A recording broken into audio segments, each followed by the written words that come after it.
Génesis capítulo 29 del versículo 16 en adelante vamos a leer.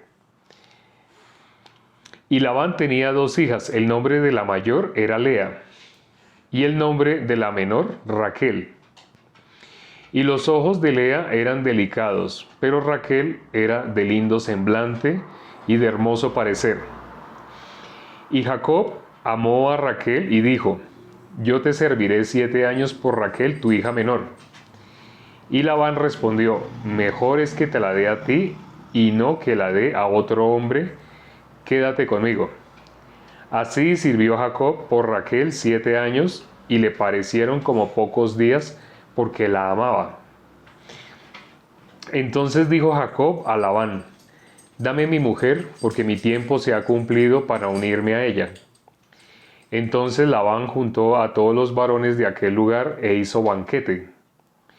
Y sucedió que a la noche tomó a Lea su hija y se la trajo, y él se llegó a ella. Y dio Labán su sierva Zilpa a su hija Lea por criada. Venida la mañana, he aquí que era Lea. Y Jacob dijo a Labán: ¿qué es esto que me has hecho? ¿No te he servido por Raquel? ¿Por qué pues me has engañado? Y Labán respondió: no se hace así en nuestro lugar, que se dé la menor antes de la mayor. Cumple la semana de esta y se te dará también la otra, por el servicio que hagas conmigo otros 7 años. E hizo Jacob así y cumplió la semana de aquella, y él le dio a Raquel su hija por mujer. Y dio Labán a Raquel su hija, su sierva Bila, por criada. Y se llegó también a Raquel y la amó también más que a Lea, y sirvió a Labán otros 7 años. Aquí acabamos de ver a grosso modo la historia de Lea y de Raquel y de lo que hizo Jacob para poder casarse con Raquel. Él se quería casar era con Raquel, pero duró 7 años. Así duró trabajando 7 años para poderse casar en pago por Raquel. Entonces dice que amó a Raquel más que a Lea. Triste, suena triste, ¿no? Pero bueno, aquí ¿qué podemos ver? Al principio vamos a mirar, algunas personas me han hecho la pregunta de cómo es el matrimonio delante de Dios. ¿Verdad que una mujer se tiene que vestir de blanco, el hombre se tiene que vestir de frac o de traje o de etiqueta? Y tiene que ser así un color oscuro como negro o gris o algo así. Muchas personas me han dicho así. Me han dicho en qué parte de la Biblia dice que cuando una persona se casa debe sonar esa música que taratata, taratata, taratata, así, así. Entonces aquí vamos a mirar cómo es el matrimonio. ¿Cómo es el matrimonio? Entonces aquí dice el versículo 22. Entonces Labán juntó a todos los varones de aquel lugar e hizo banquete. Y sucedió que a la noche tomó a Lea su hija y se la trajo y él se llegó a ella. Bueno, fíjense en el versículo 23. Aquí el versículo 23 dice: sucedió que a la noche tomó a Lea su hija y se la trajo y él se llegó a ella. Entonces, primero, ¿qué hizo él? Hizo banquete, ¿sí? Entonces todos estaban invitados, todos estuvieron en el banquete. Pero llegada la noche, entonces habíamos hablado, en esa época no existían velas como ahora, se usaban otros elementos, pero no tenían la misma calidad ni durabilidad que una vela de las que tenemos hoy en día. O tampoco como los bombillos, mucho menos, obviamente. Entonces, cuando llegaba en esa época a la noche, era realmente para descansar. Incluso habían personas que madrugaban a las 3 de la mañana, 4 de la mañana, porque ya no tenían sueño, porque se acostaban muy, muy temprano. Entonces resulta que llegada la noche, él le llegó a Lea y él se llegó a ella.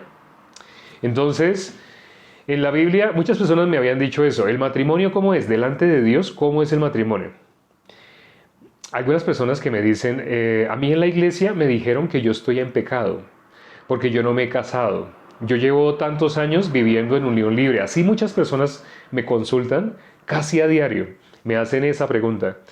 Yo llevo y me siento muy mal, yo me siento muy mal porque en la iglesia no me dejaron servir, no me dejaron ayudar ni siquiera a recoger las sillas, a recoger, a barrer, no, ni siquiera puedo, porque llevo tantos años y no me he casado, sino viviendo así en mi país, lo llaman unión libre, cuando dos personas se van a vivir juntas, ¿sí? No sé en otros países cómo se les llame a ese tipo de unión, pero acá se le dice unión libre. Es decir, se fueron a vivir juntos, ya. No hubo ceremonia, no hubo así. En la Biblia, ¿qué dicen? Las personas, cuando me hacen esta pregunta, lo primero que yo les digo es, en la Biblia, ¿Dios qué dijo? Dios dijo, se unirá el hombre a su mujer, y los dos serán una sola carne. Así dice, ¿no? También dice en la palabra, el que se une con una ramera se hace un solo cuerpo con ella. ¿Por qué? Porque para Dios el matrimonio, ¿cuándo se concreta el matrimonio? Cuando se une el hombre y la mujer. Nuestra sociedad, sabemos, por el príncipe de la potestad del aire, ha distorsionado todo en cuanto a las cosas de Dios. Todo está torcido. Entonces las personas, ¿qué piensan del matrimonio? Piensan que matrimonio es únicamente cuando hay vestido blanco, cuando suceden ese tipo de cosas, pero no. Si se dan cuenta aquí, Labán y sí hizo un banquete, tuvo invitados. Entonces esa noche se iba a casar, se iba a unir. Se iban a unir ellos dos. Entonces si se dan cuenta, ese es muy diferente a lo que nos han enseñado. Si yo les hubiera preguntado primero, para ustedes, ¿cómo llaman ustedes que alguien se casó? Así, ustedes probablemente me dirían, pues porque hay toda la ceremonia, y hay alguien que, no sé, lleva como el orden de la ceremonia, y dicen estas palabras, y dicen estas otras, y luego le dice puede besar a la novia, y luego así. Las personas piensan, así es que se casan. Pero cuando miramos la Biblia, en el momento que se unen, ya saben a qué me refiero cuando se unen, lo que dice este versículo 23 al final. Dice, y se la trajo y él se llegó a ella. En ese momento ya son una sola carne. En ese momento ya son una sola carne. Dios lo dijo, está desde el principio. Las religiones se han inventado muchas cosas. Y hay religiones que se inventaron cosas más bonitas, más ceremoniosas. Y otras religiones que se hacen llamar cristianas adoptaron esas cosas tradicionales. Incluso hay personas que no se sienten casadas si no hacen ese rito. Ahora, no estoy diciendo que no hagan ese rito, no, lo pueden hacer, no hay ningún problema. Solamente que ustedes deben saber delante de Dios, Dios a quién considera casado. Es decir, cuando ustedes, estando allá en su iglesia, no los dejan servir porque ustedes no han hecho el rito,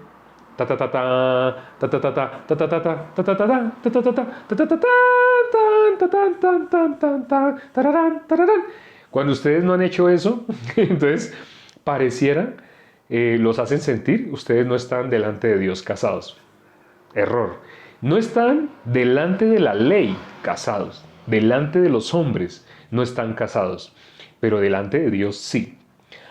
Entonces con mi pareja que yo vivo en unión libre, pero es que la ley dice que cuando yo llevo 2 años viviendo en unión libre, la ley, eso es la ley de los hombres. Pero cuando miramos la palabra de Dios, se une el hombre a su mujer y los dos, ¿qué son? Delante de Dios ya son una sola carne. Sé que esto que les estoy diciendo a más de uno lo tiene en este momento así frío, más de uno quedó congelado. ¡Oh! Yo no sabía. ¿Sí? ¿Y por qué el pastor entonces nos dice que nosotros estamos en pecado? Háganle esta pregunta a sus líderes. De pronto ustedes le hablan con su líder y le dicen, bueno, yo tengo esta situación. Yo estoy viviendo en unión libre. Yo no sé si entiendan esa expresión, ¿no? O sea, yo la estoy siguiendo usando porque no sé si la usan en otros países. Entonces, si en otros países lo llaman de otra manera, por favor háganmelo saber. Necesito usar un lenguaje internacional. Yo estoy usando el lenguaje que se maneja acá, en mi país, que le llaman Cuando dos personas se van a vivir y ya, se fueron a vivir, no hubo ningún ritual ni nada, lo llaman unión libre, así acá en mi país.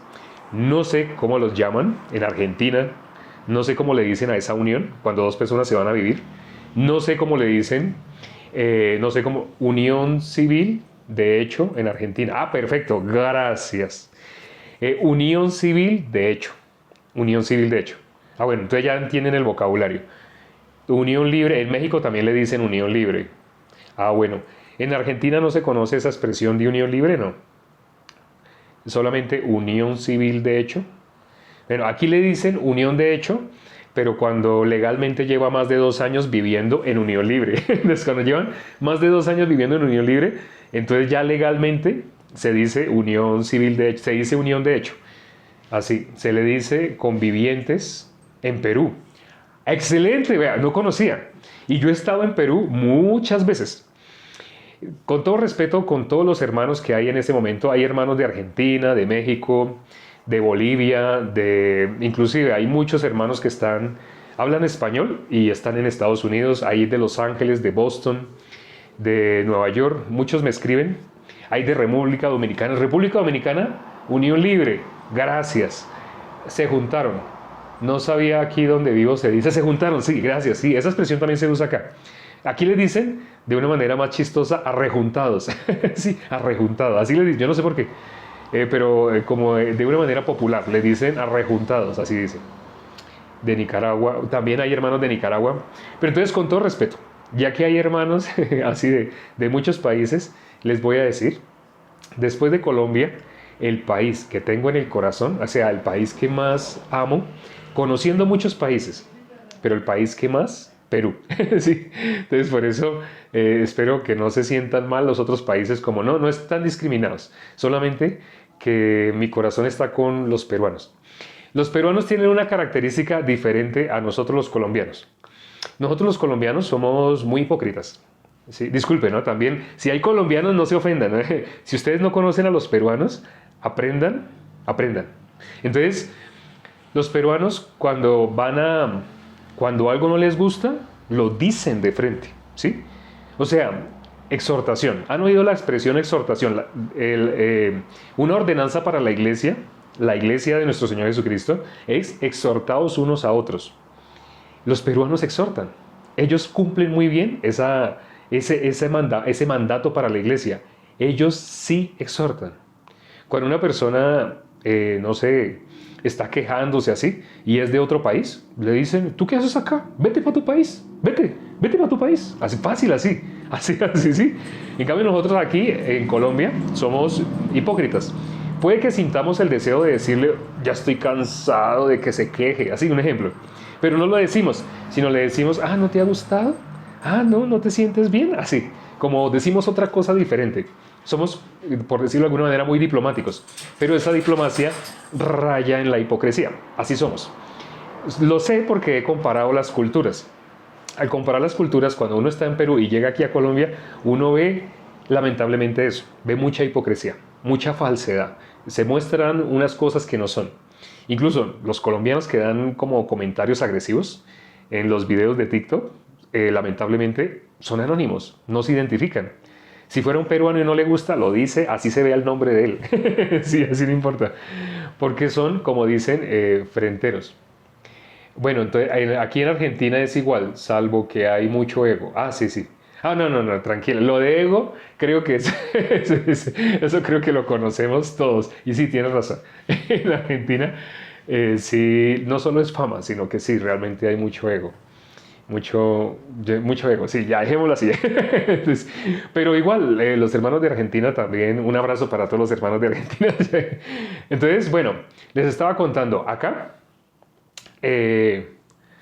pase adelante y a tomar un café y comer pan de horno. Sí. Bueno, entonces, le estamos viendo eso que se llama unión de cohecho, ¿sí? Unión civil, o que se llama juntarse, ese tipo de expresiones, ese tipo de relación. Delante de Dios, el hecho de que ya se hayan unido, como dice acá el versículo 23, el hecho de que ya se hayan unido. Ya entienden a qué me refiero con que se hayan unido. Se hayan hecho una sola carne. En ese sentido ya se hicieron una sola carne. Delante de Dios ya son esposos. Ah, pero delante de mi familia y todo eso no. El ritual del matrimonio y papá y la musiquita, les digo que lo pueden hacer, no hay ningún problema. ¿Qué es lo bonito de ese ritual? Que hay una declaración delante de sus familiares, hay testigos. Entonces eso es lo bonito de esa unión, que no se ve por sus propios familiares, no los ven a ustedes como arrejuntados o como juntados, ¿sí? O como convivientes, no los ven así, sino los ven esposos. Entonces para que su familia, para testimonio a su familia, está bien que hagan toda esa ceremonia, está bien, no hay problema, lo pueden hacer.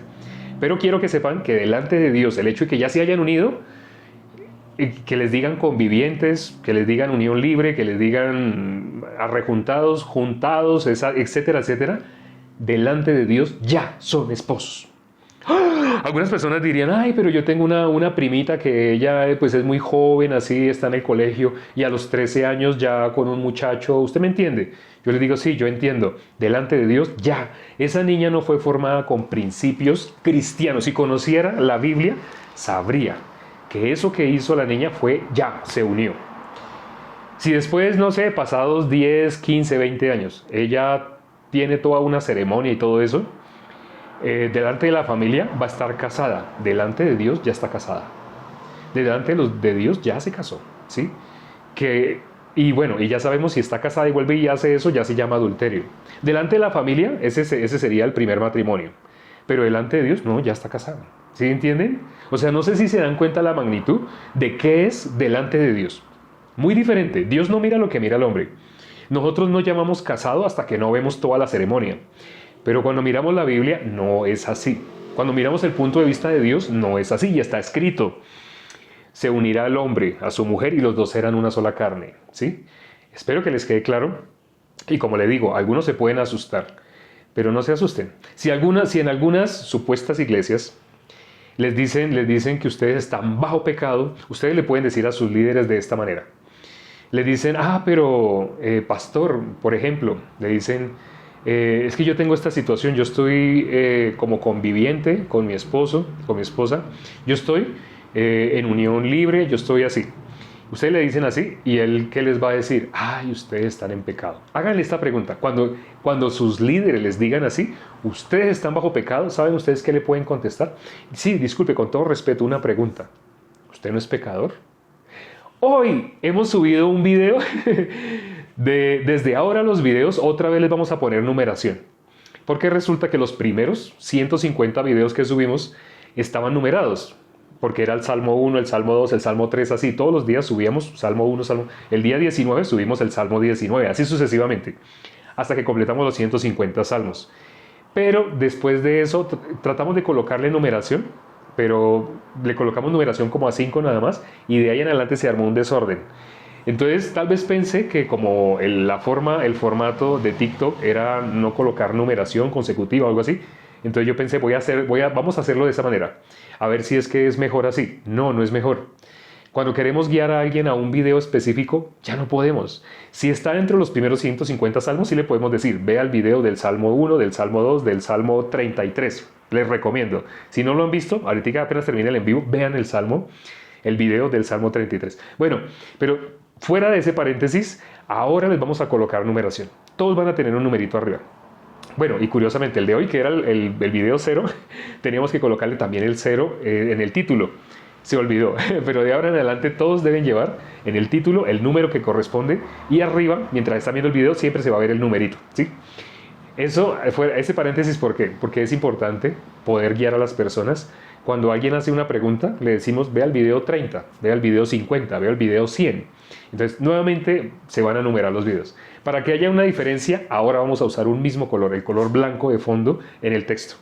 Antes el fondo del texto era de diferentes colores, ya no. Ya ahora el texto va a ser exactamente el mismo, blanco, blanco, blanco, siempre. Por ese consecutivo que vamos a realizar. ¿Cuándo van a haber cambios? No sabemos. Esperemos que nunca más hayan cambios, o sea, siempre se va a quedar así blanco. Va a haber una saga de colores, los 150 salmos, y al resto de ahí para adelante, blanco, blanco, blanco. Entonces, Unión libre significa que viven juntos sin casarse. Sí, para nuestra cultura. Para nuestra cultura, unión libre significa, en un diccionario, vamos a buscar en un diccionario, unión libre. Unión libre significa, para nosotros los hombres, sí. Pero cuando miramos el punto de vista de Dios, ya que la Biblia dice que Dios no mira lo que mira el hombre, para Dios el hecho de que se hayan unido ya son esposos. Ya son esposos. Por eso el corazón de Dios desde el principio no era que el hombre se uniera y, no sé, pelean, discuten, y, pero como no somos esposos, entonces nos separamos. Ya son esposos, delante de Dios sí. Puede que delante de los hombres, obviamente no, los hombres todavía no los van a reconocer como esposos. Dicen, usted tuvo su novia, ya dejó a su novia, así dicen. Pero esa novia, que de pronto los padres no sabían, se unió con su novia, ya son esposos. Delante de Dios ya son esposos. Como les digo, lo que hoy les estoy contando sé que es algo que a más de uno va a sorprender. Pero es bueno que aprendan el punto de vista de Dios. Por algo están acá en este en vivo. Porque no están buscando el punto de vista de los hombres. Ese ya lo conocen. Punto de vista de los hombres. El video que subimos hoy, precisamente sobre qué tema trata. Sobre ¿es pecador? Es la pregunta que hacemos. Para empezar, la base de la relación con Dios es, ¿eres pecador o no eres pecador? ¿Eres pecadora o no eres pecadora? Por eso la pregunta que hicimos hoy en el video de hoy, donde le explicamos a las personas que van a empezar desde cero. Vamos a empezar desde cero, un proceso gradual en el conocimiento de Dios, adquiriendo conocimiento de Dios, del corazón de Dios, del punto de vista de Dios, no del punto de vista humano, que el punto de vista humano ya lo conocemos. Ya conocen muy bien. Sí, Pam lo resumió perfectamente. Para Dios, la unión sexual es casarse. Gracias. Esa es, diciéndolo más escuetamente, eso es. O sea, más directamente, no sé si escuetamente suena una palabra ofensiva, no, diciéndolo más directamente. Eso es, gracias Pam, así, perfecto. Eso es. Y sí, es muy difícil. Muy bien, gracias a Dios que escribiste por Tole, que escribiste, es muy difícil creer. Tienes razón, es muy difícil creer. Cuando nosotros anunciamos el Evangelio, por ejemplo, el Evangelio es el poder de Dios para salvación a todo aquel que cree. Las personas por mucho de pronto saben esa definición, porque la Biblia dice que ese es el Evangelio. El Evangelio es el poder de Dios para salvación a todo aquel que cree. Pero cuando le decimos a las personas, bueno, entonces explíqueme el Evangelio, dígame el Evangelio porque yo quiero recibir ese poder para recibir la salvación. Ya que la única forma de ser salvo es por medio del Evangelio, por favor explíquemelo. Explíquemelo para que yo también pueda ser salvo. Las personas dicen, pues es que yo sé que es el poder de Dios. Sí, pero explíqueme cuál es el Evangelio. Yo quiero creer en el Evangelio. Como dice que es el poder de Dios para todo aquel que cree, es el poder de Dios para salvación. Pero ¿quién lo puede reclamar? Todo aquel que cree. Ya que la Biblia dice que únicamente el que cree en el Evangelio puede ser salvo, ese versículo lo dice. Una persona no puede ser salva sin conocer el Evangelio. Tiene que conocer el Evangelio. Sé que hay otros versículos de los cuales una persona me va a hablar de bautizarme, otras personas van a hablar de muchas cosas. ¿Sí? Cuando pusimos el video del Evangelio, aparecieron muchos evangelios. Una persona hablaba de una manera, otra persona hablaba... Pero mirando la Biblia, mirando la Biblia, para ser salvo, una persona no puede ser salva si no cree en el Evangelio. Y ahí es cuando le hago la pregunta, ¿me puedes explicar el Evangelio? Y la gran mayoría de las personas que están asistiendo a iglesias no pueden explicar el Evangelio. No saben qué es el Evangelio. Pero ya se los voy a decir, se los voy a resumir. Presten atención. Esta es la primera vez para muchos de los que están conectados. En este momento hay 240 personas conectadas. Esta es la primera vez que muchos van a escuchar qué es el Evangelio. El Evangelio está escrito en 1 Corintios, desde el capítulo 15, del versículo 1 al versículo 4. ¿Qué dice? Que conforme a las Escrituras, Cristo vino a pagar por nuestros pecados. Cristo murió por nuestros pecados. Entonces, cuando una persona se considera pecadora, Cristo murió por nuestros pecados. Voy a hacer el ejemplo de que, digamos que aquí están los pecados, que esto representa los pecados. Esta es la Biblia, no usemos la Biblia. Digamos que esto representa los pecados. Y todos nosotros teníamos esa carga del pecado. Entonces, cuando nos preguntaban, ¿usted es pecador? Las personas decían, pues mire, por supuesto, mire, es que no lo ve. Todo el mundo lo puede ver. ¿Quién va a decir que no es pecador? Mire. Pero dice en Isaías capítulo 53, versículo 6, Jehová cargó en él. ¿Quién es en él? Ahora sí la Biblia. Nuestro Señor Jesucristo. La Biblia dice, Jehová cargó en él. ¿Qué cosa? El pecado de todos nosotros. Mire lo que voy a hacer ahora. Jesucristo, él subió al cielo. Se fue. ¿Saben qué se llevó? ¿saben con qué se fue? Con tus pecados. Por eso, yo sé que esto no lo enseñan en las iglesias. Y lo que dijo no recuerdo el nombre, Portole, dijo, es difícil creer, lo entiendo. Portole, te entiendo. ¿Por qué? Porque eso que yo acabo de explicar, el Evangelio, no todo el mundo lo puede creer. Muy pocas personas lo pueden creer. Pero la Biblia dice, para que una persona sea salva, tiene que creer en el Evangelio. Si no logra creer esto que yo acabo de explicar, la persona ¿cómo se va a seguir llamando? Pues que todos somos pecadores. La Biblia que dice, Dios cargó en Jesús el pecado de todos nosotros y Él se llevó en la cruz, Él pagó. Dios cargó sobre nuestro Señor Jesucristo el pecado de todos nosotros. Y nuestro Señor Jesucristo, después de que alguien carga el pecado, ¿sabe qué pasa con cuál es la paga del pecado? La paga del pecado es muerte. Una vez que el pecado fue cargado sobre nuestro Señor Jesucristo, tenía que morir. Por eso cuando lo iban a matar, Jesús dijo, ustedes no me quitan la vida, yo la doy, porque yo para esto he nacido. Hay personas que no habían considerado esos versículos, pero cuando miramos en detalle, ¿qué es lo que está diciendo nuestro Señor Jesucristo? Es que era necesario que Él muriera.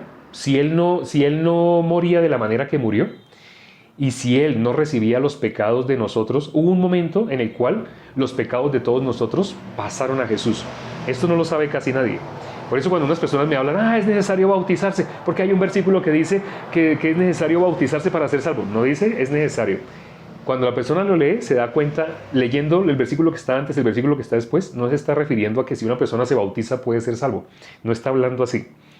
Sí, una persona se bautiza igual que en la ceremonia del matrimonio, para testimonio ante los demás. Cuando una persona se bautiza, ¿qué es lo que va a testificar? Que Jesús ya llevó mis pecados. Bueno, hay personas que se han bautizado y les preguntamos, ¿es pecadora? Claro, todos somos pecadores. Le decimos, esa persona no se ha bautizado en el nombre de nuestro Señor Jesucristo. No se ha bautizado. Ser bautizado en Cristo, para algunos que también se van a enterar el día de hoy, es reconocer públicamente que Jesús ya llevó todos nuestros pecados. Eso es ser bautizado en Cristo. Porque algunas personas dicen, ¿nos debemos bautizar en el nombre del Padre, el Hijo, el Espíritu Santo o solamente en el nombre de Cristo? Debe ser bautizado en el nombre de Cristo. ¿Qué es el nombre de nuestro Señor Jesucristo? Salvador de los pecados. Lo pueden leer en la Biblia. Quienes no sepan, en Mateo 1, Mateo capítulo 1, versículo 21, dice cuál es el significado del nombre de nuestro Señor Jesucristo. El nombre de nuestro Señor Jesucristo significa Salvador de los pecados. La palabra clave, la palabra más importante para saber si tú eres hijo o no eres hijo de Dios es, ¿eres o no eres pecador? Si tú eres o no eres pecadora, si tú todavía te defines como pecador, como pecadora, no conoces o no habías conocido el Evangelio. Muy probablemente a personas que están viendo en este momento, ya por haber conocido el Evangelio, lo pudieron creer. Hay muchos que escuchando, como dijo Portole, no lo puedo creer. Es muy difícil de creer. No puedo creer. Sí, yo entiendo. Yo entiendo. ¿Por qué es difícil creer? Jesús puso un requisito. Para que alguien pueda creer, ¿qué tiene que hacer? Jesús dijo, si alguien quiere venir en pos de mí, niéguese a sí mismo. ¿Cómo lo dice Isaías 55, versículo 7? Para que nosotros nos volvamos a Dios. Dice, deje su pensamiento, deje su camino. Si tú sigues con tu pensamiento, con tu camino, no vas a poder recibir.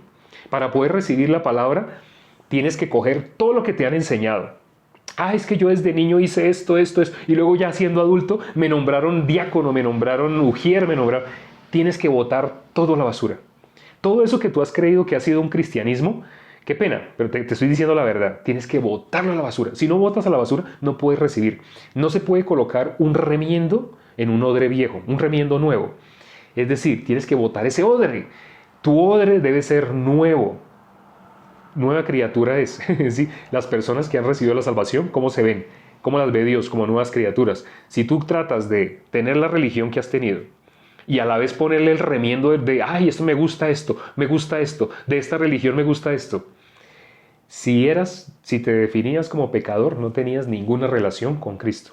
Si te definías como pecador, no eras hijo de Dios, realmente no eras hijo de Dios. Pero yo era diácono, yo era independiente, así hubiera sido pastor. Pero alguien que diga soy pecador, ¿a dónde va un pecador cuando muere? Hicimos la pregunta hoy. No, esa todavía no la hemos hecho. La vamos a hacer, creo que en el próximo video. Todo el mundo va a contestar, según la Biblia, un pecador muere y va al infierno. ¡Ay, Dios me libre! Muchas personas, al contestar la pregunta que hicimos en el video de hoy, de una sola entraron en pánico.